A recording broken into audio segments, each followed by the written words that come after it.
warahmatullahi wabarakatuh.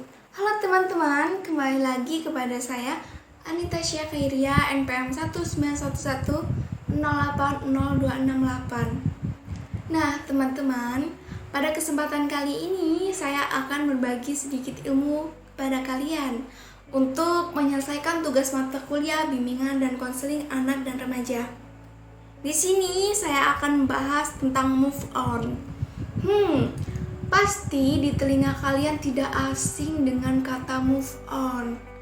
Tidak jarang kalian mendengar orang lain mengucapkan move on. Sebenarnya banyak orang yang salah persepsi tentang move on dan cara menghadapi move on dalam diri mereka. Oleh karena itu, saya di sini akan bahas tentang move on dan cara bagaimana move on. Sebelum saya membahas lebih lanjut, jadi sebenarnya kalian tahu nggak sih apa arti kata move on? Jangan-jangan kalian selama ini mengucapkan kata move on, tapi tidak tahu artinya.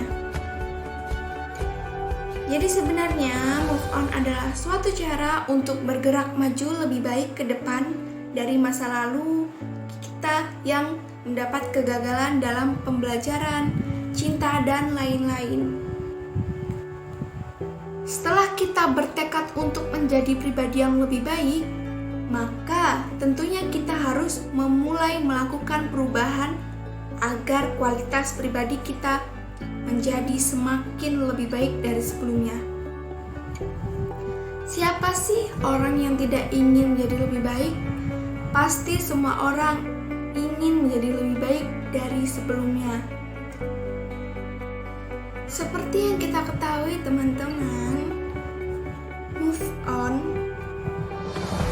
adalah situasi di mana kita akan berpindah dari kebiasaan lama dan beradaptasi pada situasi baru untuk membiasakan diri akan kepergian orang yang penting dari individu.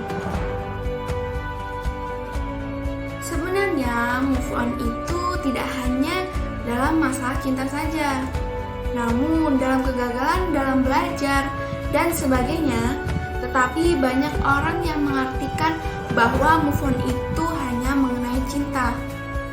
Nah, di sini saya menggunakan teori dan pendekatan konseling, yaitu teori realitas terapi.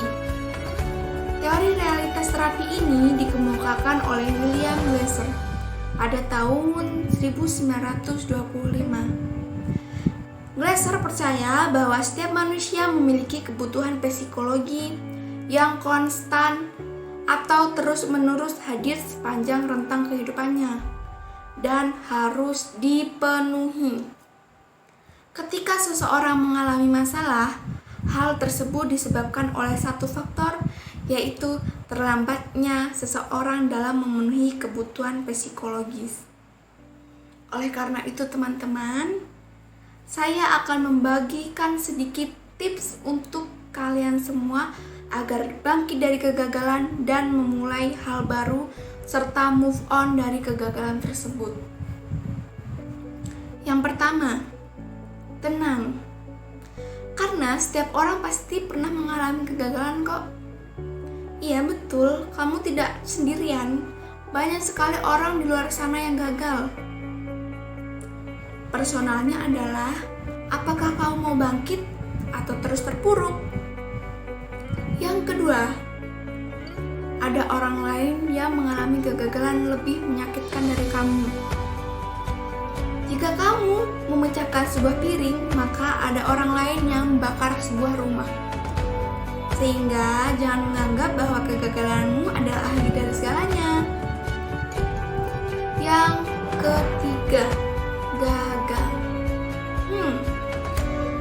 Artinya kamu harus mencoba dengan cara lain. Jika kamu gagal dengan cara ini, berarti kamu perlu mencoba dengan cara lain.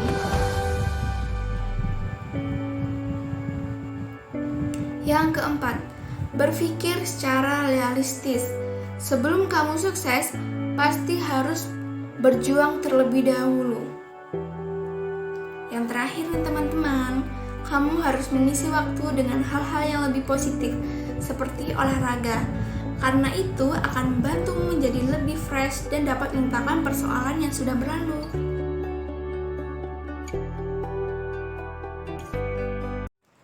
Nah, itu tadi teman-teman, tips agar supaya kita dapat move on dan bangkit dari kegagalan. Sesuatu hal yang sudah berlalu, biarlah berlalu. Tugas kita adalah bangkit dan merubahnya menjadi lebih baik. Nah teman-teman, semoga video kali ini bermanfaat bagi kita semua.